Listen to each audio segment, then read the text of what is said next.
Hello everyone, good morning. Lesson number 19, पंखी लोक, page number 102। હા, ખેતરોમાં હજી ટીંટોળીઓ વગતી હતી, રડતી હતી, જીવતરની આશા બંધાવે છે, પણ તળાવના પાણી સાથે કમળ ધો ગયા, સાથે પેલી જળકુકડીઓ પણ ખપી ખૂટી છે। तो यहाँ पर हमने लेसन के स्टार्टिंग में भी समझा था कि पूरा लेसन बर्ड्स के बारे में है, पक्षियों के जीवन के बारे में है कि पहले की उनकी सिचुएशन क्या थी और अब क्या है। पहले उनको कैसे खाना पीना सब कुछ अच्छे से मिल पाता था, रहने के लिए वसवाट भी थे क्योंकि पेड़ बहुत सारे थे और मकान भी ऐसे थे नली वाले कि वो ठीक से रह पाते थे। लेकिन अब ये हाईटेक सोसाइटी में उनको रहने के लिए भी जगह मिल रही नहीं है। तो हमारी न्यू जनरेशन को इस मुद्दे के बारे में अवेयर करने के लिए, बताने के लिए राइटर ने पूरा लेसन का क्रिएशन किया है और उनका दुख भी व्यक्त किया है। घर પાસેની ટેકરીઓના તે તરછેક વાડા સુધી આવી જતા ને જરાક અવાજ થતાં ફરુક થતાં ઉડીને અમને પાછા ચડાવી દેતા। બંદૂકમાં તુવરના દાણા ભરીને બાપુ તેતરનું શિકાર કરતા। यहाँ पर एक लाइन्स है जो नोट डाउन कीजिए। बंदूक में तुवरना दाना, यानी कि बंदूक में किसी प्रकार की गोलियां नहीं थी, सिर्फ तुवर के दाने थे। एम दादा बातों करता। हवे तो छेक खेतरों में जाऊँ छूँ ने टेकरीओ पासेना वाड़ पान फंफोसूँ छूँ त्यारे भाड़वा मळे छे। तो यहाँ पर राइटर बात कर रहे हैं कि पहले बहुत ही इजीली किसी भी बर्ड्स को हम खेत में जाके देख सकते थे। जैसे कि कई सारे नाम हैं, वनलावरी है, सारस बेलड़ी है, तीतर है, टिंटोड़ी है। शायद ऐसा भी हो सकता है कि इनमें से कई नाम तो आप सब ने भी फर्स्ट टाइम सुने होंगे। तो राइटर ने वही बात बोली है कि पहले के ज़माने में जो ऋषि मुनियों थे उन लोगों को भी ये सारे पक्षी इतने सारे प्रिय थे, लेकिन न जाने क्यों इतने निर्दोष प्रेमाळ पक्षी अब कहाँ गए होंगे, उनका क्या हुआ होगा। ખેતરોના ક્યારાઓમાં પાણી ફરે છે ત્યારે થોડા ઢેક અને બગલા આવી બેસે છે। લણણી થયેલા ખેતરોમાં દિવાળી ઘોડાઓ પૂંછડી હલાવતા ઉડે છે। કાળિયાકોશી પણ ફળિયેથી ખેતર સુધી આંટા ફેરા મારતો ઉડે છે, જાણે કશાકનું सुपरविज़न करते હોય। यहाँ पर इस बात की बात हो रही है कि जहाँ पर जब खेतों में, यानी कि पहले के ज़माने में जब खेतों में पाक ले लिया जाता है तब दिवाड़ी घोड़ा नाम के जो बर्ड्स है वहाँ पर उड़ रहे होते हैं। काड़ियाकोशी नाम के जो भी बर्ड्स है वो खेतों में आटा फेरा यानी कि इधर उधर टहल रहे होते हैं, जैसे कि ऐसा लगता था कि किसी बात का सुपरविज़न कर रहे हो। ये हजी पूंछड़ीनी सड़ी हलावता पतरंगा हवामां सिल्लराले छे ने उड़ता वेत ज पींछाना अंदरना रंगोथी आपने सीમને छाँटी देता 4 વીજળીની तार लाइनों ऊपर मूंगा मूंगा बेसे रहे थे।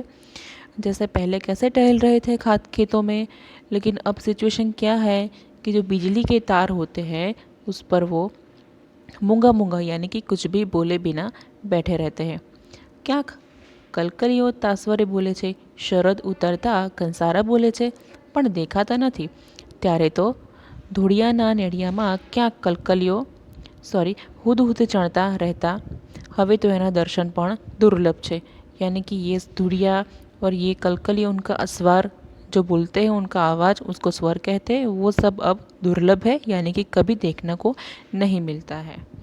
हाँ, सवारमा दरजीड़ा अने बुलबुल संभळाय छे, पण दयड़ना झीणा टोंका भाग्ये ज संभळाय छे। क्यांक झीणुं झीणुं टहकता शक्करखोर फूलो शोधता आवे छे। कहे छे कि विलायती खातरो अने विलायती दवाओमां खेतरो वपरावा मांड्या ने जीवजंतुओ घटवा मांड्या, त्यारथी पंखीओनुं पर्यावरण जोखवा मांड्युं छे। ये एक पूरी पक्षियों की साइकिल होती है कि कौन सा पक्षी किसको कैसे अपना फूड बनाता है, ये एक पूरी साइकिल है। साइकिल पूरी उस तरह से कि जब पहले खेतों में हमारे देशी रसायन वाले जो फर्टिलाइज़र जो यूज़ होते थे उनमें से कीटक यानी कि जीव जंतु बैक्टीरिया जो मिट्टी में ज़्यादा थे तो वो सब बर्ड्स खा जाते थे, या फिर सांप भी कभी कभी खा जाते हैं। तो जो बर्ड्स है वो कभी बड़े बर्ड्स का या फिर कोई छोटे एनिमल्स का शिकार बन जाता था, छोटे एनिमल्स है वो कभी बड़े एनिमल्स का शिकार बन जाता था।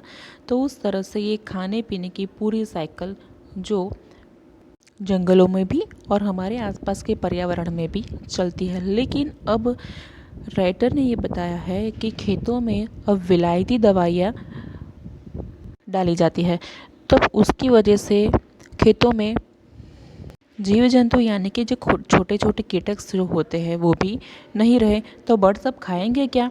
इसलिए पर्यावरण को हमारा पर्यावरण जोखिम में है। સાચી વાત છે કે જમીનને વણખેડીએ પોચી રાખતા પહેલાં જમીન ખેડૂ અળસિયા પણ નથી बचा।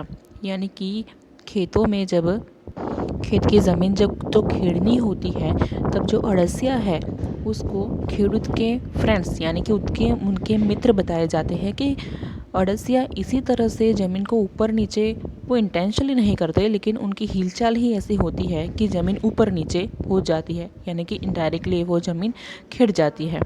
अब ये विलायती दवाएं आ गई तब से वो अड़सिया भी नहीं रहे। ઝેરી દવાઓનો પડતો અનાજને લાગ્યો છે ને હવાને, જાણે રહ્યા સહ્યા પંખીઓ ઉદાસ આંખે જોતાં જોતાં આપણને ખમૈયા કરવાનું કહે છે, પણ યંત્રો આગળ હવે કલરવો જાણે સંભળાતા જ નથી। खमैया करने की बात यानी कि पक्षियों और जो छोटे छोटे सांप अड़सिया जो प्राणी है वो हमें खमैया करने का मतलब कि वो हमें बस ऐसा बता रहे हैं कि अब बस करो, इतने हाईटेक भी मत बनो। ये जो हाईटेक वाली जो सिंचाई है, हाईटेक वाला जो खेती का काम है उसको बंद करो और नेचुरल तरीके से आ जाओ। पर यंत्रों आगड़ यानी कि इतने सारे हाईटेक मशीनों के साथ हो रही सिंचाई के काम से पक्षियों की ये कलरव, पक्षियों की रिक्वेस्ट जाने हम सुन ही नहीं पा रहे हैं। गीध, समड़ी, घुवड़, ચીબરી પણ કોતરોની કણજીઓ પાંખી પડતા મૂંઝાવા લાગ્યા છે। હોલો, ચકલીઓ, કાગડો, माड़ा माटेनी जगह शोधवा बावरा लागे छे, क्योंकि वो लोग हैं जो पहले पेड़ों में और नली वाले घरों में अपना माड़ा यानी कि नेस्ट बनाते थे, लेकिन अब तो फ्लैट्स हो गए, सीलिंग्स हो गए, तो वो लोग कहाँ बनाएंगे। और बच्चे कुत्ते जो पेड़ थे वो भी सब लोग फर्नीचर्स या अदर एक्टिविटीज़ के लिए काट डालते हैं। तो धीरे धीरे जंगल भी कम होते जा रहे, तो वो लोग भी अपने नेस्ट कहाँ बनाए। થોડા ઝાડ છે ને એમાં કાળે ઉનાળે મીઠું બોલતી કોયલ હજી સંભળાય છે, પણ એના અવાજમાં એક વેદના પણ છે ને થોડી ચીમકી પણ। ક્યારેક જોવા મળતું લક્કડખોદ હજી મારી લીલી છમ છાતીમાં ચાંચ મારતું કોડાય છે। હું મને બહુ પૂછું છું, ક્યાં છે મારો પંખી લોક। तो लेसन की आखिरी लाइनें पढ़ते हुए ऐसा लगता है कि राइटर ने बहुत ही दर्द भरी आवाज़ में हमें कहा है कि कोयल तो हजी संभળાય છે પણ ક્યારેક એની અવાજમાં વેદના પણ છે, એટલે કે બીજી બધી કોયલ અથવા બીજા બધા પક્ષીઓને રહેવા માટેની જગ્યા નથી। અને ક્યારેક જ જોવા મળતું લક્કડખોદ હજુ પણ મારી લીલી છમ છાતીમાં જ્યારે જેમ કે જ્યારે ચાંચ મારતું હોય એમ કળાય છે। એટલે રાઇટરને આવું કહેતા પણ ખૂબ જ દુઃખ થાય છે કે આવા કોઈ જ પક્ષીઓ મને બહુ જ ગમતા હતા, બધા જ પક્ષીઓ જે હવે મારી આસપાસ રહ્યા જ નથી, મને જોવા મળતા જ નથી। ખરેખર હું મારી જાતને પૂછું છું કે ક્યાં છે મારો પંખી લોક। આપણે બધાએ મળીને એમનું અસ્તિત્વ જ મિટાવી નાખ્યું છે।